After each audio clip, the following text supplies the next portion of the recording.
Okay, so if you are unaware, AMD just released their latest RDNA 4 GPU, and to be completely upfront, we don't have one just yet, so this video isn't about that, but it does have some very interesting testing that I do want to share with you.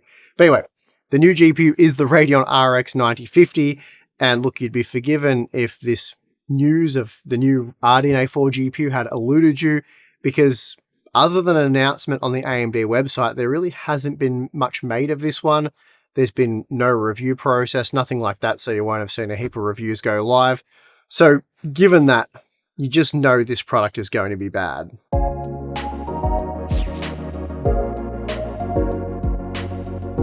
In fact, just based on the specs alone, we know the RX 9050 is bad, so we don't really need to have one on hand to review to know that, but of course, we will be getting one. We'll be buying one as soon as they go on sale, and we'll be getting the 4 and 8GB versions and covering them for you. Today, though, we're revisiting the good old subject of VRAM, because it is crucial for how these new RX 9050 series GPUs will compare. Today's video is brought to you by Ugreen and their new Nexode Pro 160-watt charger with a built-in retractable USB-C cable. It delivers up to 140 watts through the USB-C 1 port or the 70cm retractable cable, which can be extended to 8 different lengths, keeping your desk tidy with the cable hidden when not in use. There's 4 charging ports in total with up to 160 watts of simultaneous power output, making it easy to charge 2 laptops simultaneously. There's even a built-in smart display showing real-time stats for every port, plus there's a Bluetooth/Wi-Fi app that lets you remotely adjust charging modes, power settings, and the smart display itself. If you need even more power, Ugreen also offer the Nexode Pro 300-watt desktop charger with 8 ports and the same smart display, making it the ultimate charging hub for your entire setup. Check out the links in the description to learn more. The retail version of the RX 9050 comes with 8GB of VRAM, so not a lot, but arguably enough for an entry-level product. In a more normal market, I think we'd certainly demand at least 12GB of VRAM at an MSRP of $280 US. But given the current state of things, we'd probably give AMD a pass with 8GB. But as it turns out, 8GB is the good option here, as there'll also be a 4GB version of the RX 9050. Yes, you did hear that right, there is a discrete RDNA 4 based GPU being released in the year 2026 with just 4GB of VRAM. Utter insanity. But it's somehow even worse than that. AMD has decided to commit every sin possible with this release. Not only do the 4 and 8GB versions of the RX 9050 share the exact same name, but the 4GB model hasn't just had the memory capacity slashed, but also the memory bandwidth.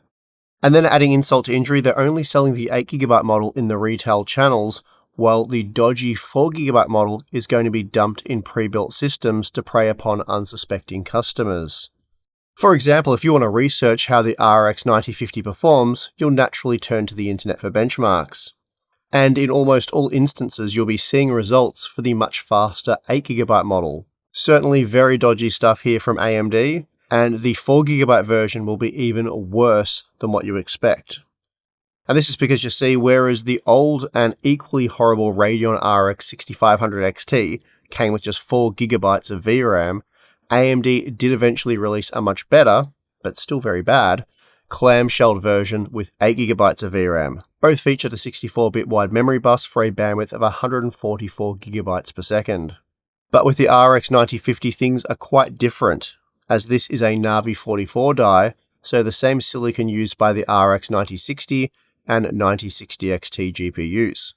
This design features a 128-bit wide memory bus, and naturally this is what AMD uses to achieve an 8GB capacity for the 9060 series, as well as the 8GB 9050. So in order to halve the memory capacity, AMD has had to remove half of the memory chips, which halves the memory bus width, and in turn halves the memory bandwidth. Navi 44 doesn't require clamshell memory to achieve an 8GB capacity, so by removing 2 of the 2GB chips, you are halving the bandwidth.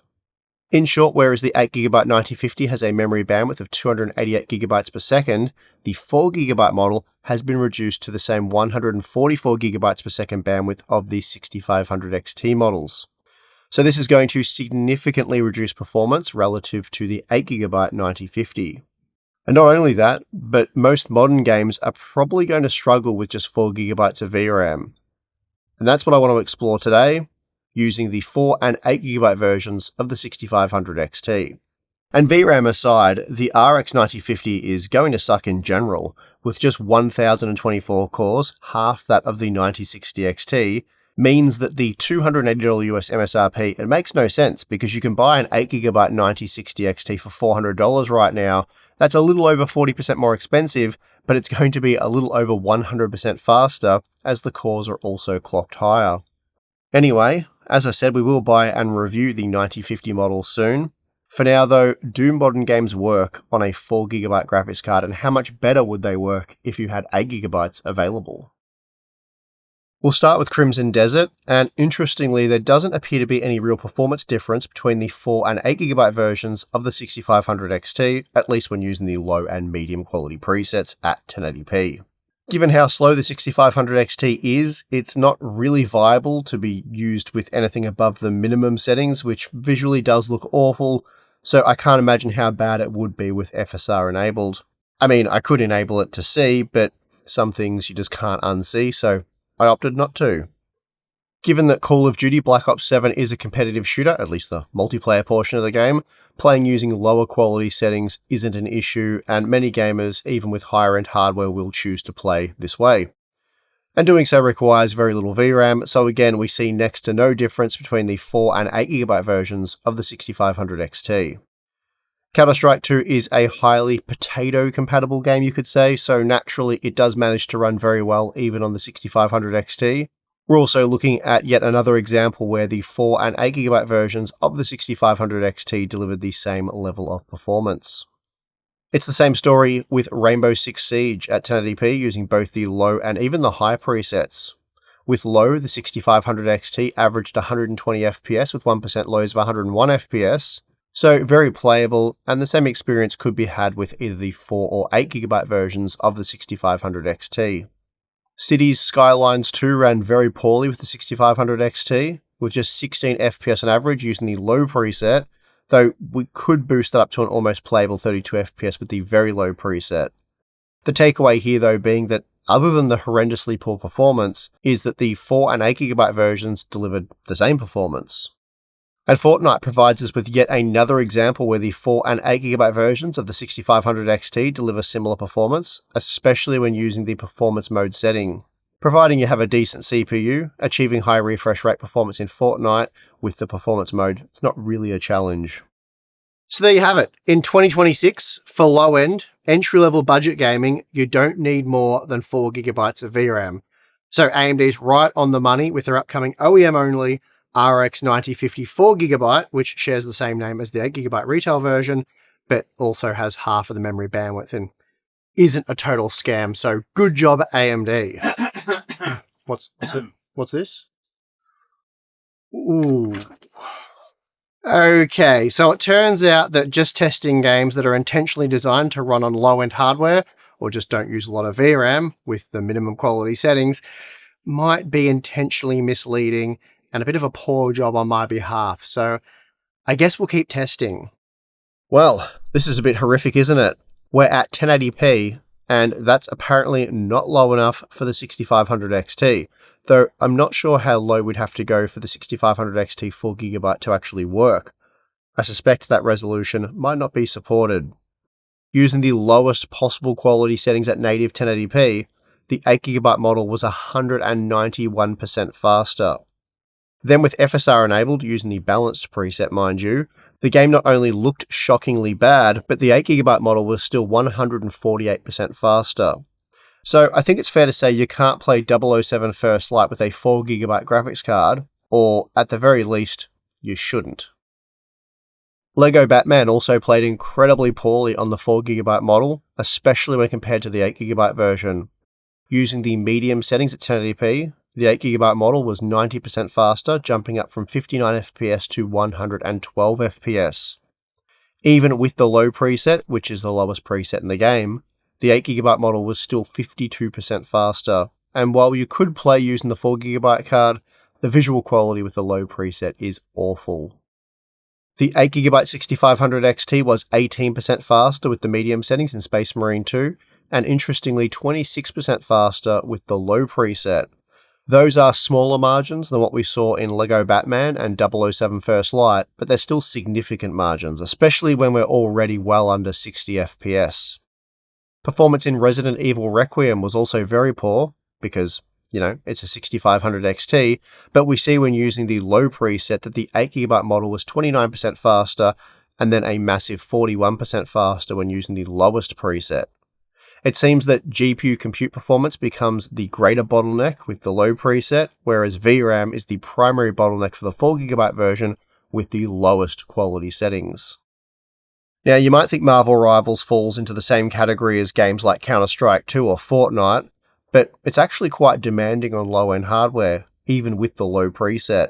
Here the 6500 XT fell short of 60 FPS, and the 8GB model was 25% faster than the 4GB model. And we even see that margin blows out to 81% with the medium preset, or 146% seen when comparing the 1% lows. Battlefield 6 also requires at least 8GB of VRAM when using the lowest settings. Here the 8GB version was 83% faster with the medium preset and 91% faster with the low preset, or 141% faster if we compare the 1% lows. More crucially, the 4GB model was limited to around 30 FPS.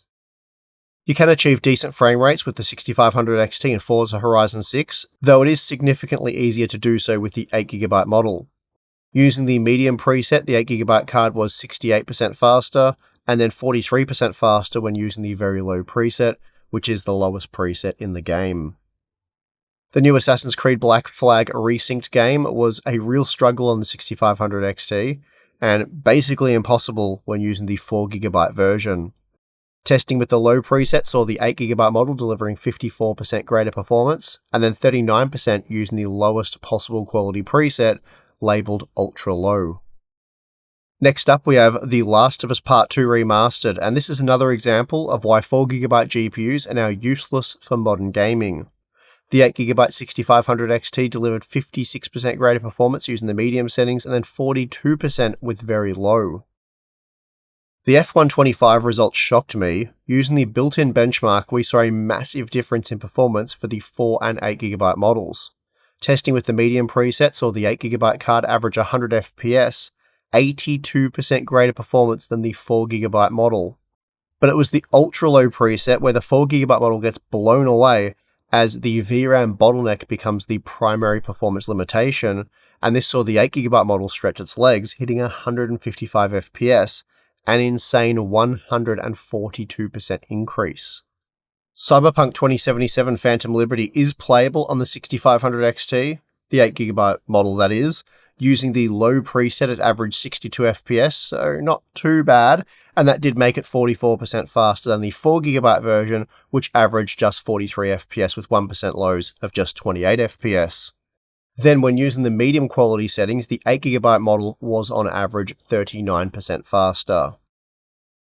Pragmata is really only enjoyable on a 6500 XT using the minimum quality preset. And here we didn't have too much difference between the 4 and 8GB versions, though the 1% lows were 16% stronger, suggesting that after long runs the 4GB model could run into issues, stuttering and whatnot.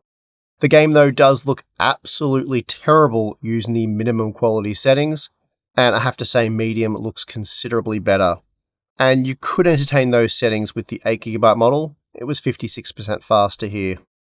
Now, across the 18 games tested, if we calculate using the GeoMean, the 8GB 6500 XT was on average 40% faster when using our higher quality settings, typically medium type presets.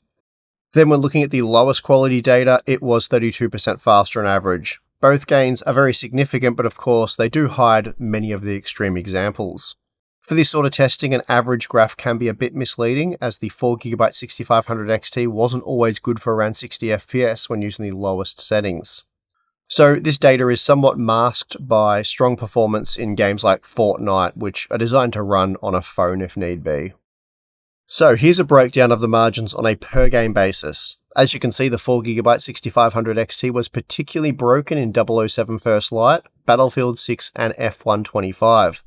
all of which were tested at 1080p using the lowest possible presets.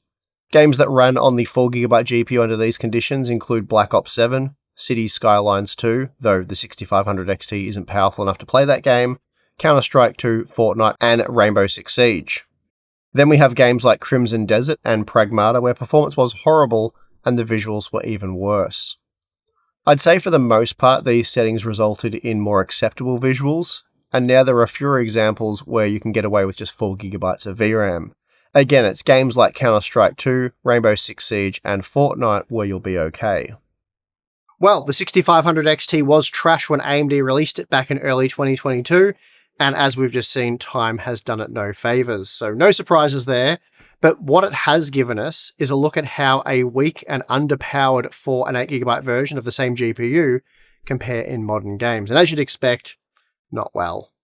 We saw examples where the 8GB model was 3% faster, and plenty of examples where the performance doubled or thereabouts. So it's very clear, even a GPU as weak as the 6500 XT really does require at least 8GB of VRAM for modern gaming. It was also really interesting to see examples where the margin between the 4 and 8GB models increased as we decreased VRAM usage. And this is due to the lower settings reducing the GPU load while still exceeding 4GB of memory usage, creating a situation where the 8GB model is able to hit full stride while the 4GB card remained gimped by insufficient memory. For those of you looking for an older second-hand graphics card for playing basic games or titles like Counter-Strike 2 or Fortnite with dialed-down quality settings, a 4GB GPU will be fine. But obviously, if you can, buy something with more memory, as 4GB GPUs really are on their last legs, even for that sort of gaming. Which brings us back to AMD's brand new Radeon RX 9050, which comes with 4GB of VRAM in its OEM-only configuration. Likely selling for just $20 less than the 8GB model, which is also going to be a horrible product. The main problem with the 4GB 9050, or rather the key issue, actually, I'm not even sure if it is the key issue. There are so many seriously wrong aspects of this product, it's difficult to know where to start. But what I want to say is, one of the seriously wrong aspects of the 4GB RX 9050 isn't just the fact that it has 4GB of VRAM, but rather the fact that because AMD's removed half of the memory chips, reducing the memory bus to just 64-bit wide, that has halved the memory bandwidth to just 144GB per second. So the performance between the 4 and 8GB models isn't going to be even remotely the same. And that means whereas the testing that we've conducted today, featuring 4 and 8GB variants of the same GPU, both of them were limited to the same 64-bit wide memory bus and therefore limited to the same bandwidth of 144GB per second, which is bad for performance, really bad, but at least they are at the same level of bad. The 8GB RX 9050 is almost certainly going to be much faster than the 4GB model, even when playing games that don't require more than 4GB of VRAM. In fact, the 4GB RX 9050 is likely going to deliver around the same level of performance as the 4GB 6500 XT. And yes, it's RDNA 4, not old RDNA 2, that the 6500 XT uses, so it should be a lot faster in that sense, but they do have the same amount of cores, and they operate at a similar frequency, but they have the same amount of memory bandwidth feeding them. And the cores themselves, while they will be faster, in many instances, they're going to be limited by the VRAM, resulting in similar performance to that of the 6500 XT. Of course, we do need to actually test the RX 9050 4 and 8GB models before we can really comment on their performance.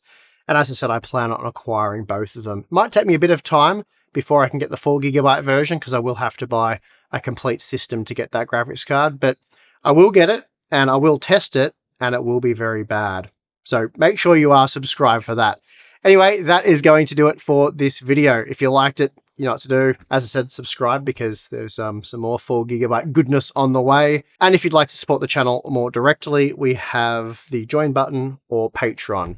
Sign up to either one of those. Will give you access to exclusive stuff like our Discord server, monthly live streams, Q&A stuff, and behind the scenes content.